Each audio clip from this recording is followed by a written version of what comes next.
Guys, আপনি কি ফটিকের আশেপাশে কোনো ফোনকে কেনার চিন্তা ভাবনা করছেন? তাহলে আজকের ভিডিওটি সম্পূর্ণ আপনার জন্য। গাইজ, আজকের ভিডিওতে আমরা যেই ফোনটা সম্বন্ধে কথা বলবো সেই ফোনটাতে রয়েছে দুর্দান্ত camera, Snapdragon 8 Gen 1 latest processor. এছাড়া গেমার্সদের জন্য রয়েছে আরো কিছু দুর্দান্ত স্পেশাল ফিচার্স। তো সেটা সম্বন্ধে আমরা মূল ভিডিওতে কথা বলবো। তো হ্যালো গাইজ, সবাই কেমন আছেন? আশা করি সবাই ভালো আছেন। আপনারা দেখছেন টেকনিক্যাল পয়েন্ট আলট্রা, আর আমি আপনাদের সাথে আছি পিকে পারভেজ। তো আমাদের চ্যানেলে নতুন হয়ে থাকলে চ্যানেলটিকে সাবস্ক্রাইব করে বেল আইকনটি বাজিয়ে দিন, যাতে পরবর্তী ভিডিওর নোটিফিকেশন সবার আগে পেতে পারেন। তো দেখা হচ্ছে ইন্ট্রোর পরে।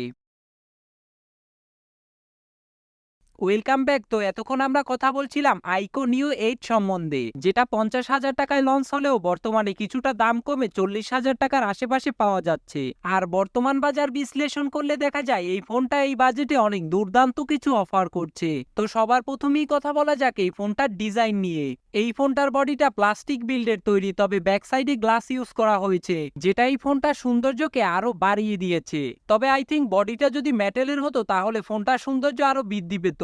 এবার কথা বলা যাক এই ফোনটার ডিসপ্লে নিয়ে। গাইজ, একটা ফোনকে যদি হাইলাইট করতে হয় তাহলে সবার আগে প্রাধান্য দিতে হবে তার ডিসপ্লে সেকশনে। এই ফোনটাতে রয়েছে 6.78 ইঞ্চ অ্যামোলেড ডিসপ্লে, যেটা ফুল এইচডি প্লাস রেজুলেশনের। আর এই ডিসপ্লেতে রয়েছে 144 হার্টজ হাই রিফ্রেশ রেট। এই ডিসপ্লেটা 1300 নিট পর্যন্ত পিক ব্রাইটনেস দিতে সক্ষম। তবে এই ফোনটার ডিসপ্লেতে কোনো প্রোটেকশন আছে কিনা সেটা আমরা জানতে পারিনি। যদিও 40,000 টাকা একটা ফোন কেনার পরে তাতে একটা কাভার এবং একটা প্রোটেক্টর তো অবশ্যই ইউজ করবেন, সেক্ষেত্রে আপনার ফোনটা আর একটু সুরক্ষিত থাকলো। এবার আসা যাক এই ফোনটার প্রসেসর সেকশনে।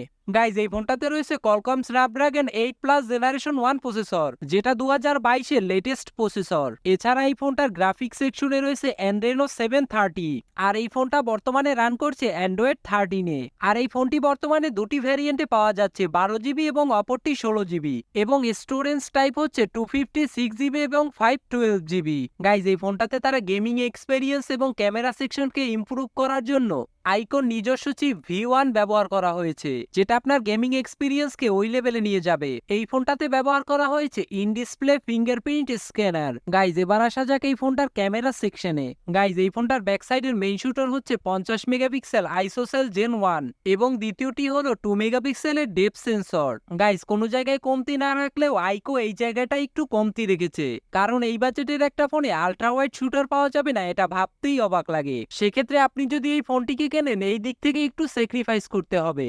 আর আপনার যদি মেইন ফোকাস থাকে ক্যামেরা সেকশনে, তাহলে আপনি এই ফোনটিকে স্কিপ করতে পারেন। শুধুমাত্র ক্যামেরা সেকশনের এই জায়গাটা ছাড়া এই ফোনটা 10/10। তাছাড়া এই ফোনটার ফ্রন্ট প্যানেলে রয়েছে 16 মেগাপিক্সেলের একটি ক্যামেরা। তো আজকের ভিডিও এই পর্যন্তই ছিল। দেখা হচ্ছে নতুন কোনো ভিডিওতে। ততক্ষণের জন্য ভালো থাকবেন, সুস্থ থাকবেন, টেক কেয়ার, আল্লাহ হাফেজ।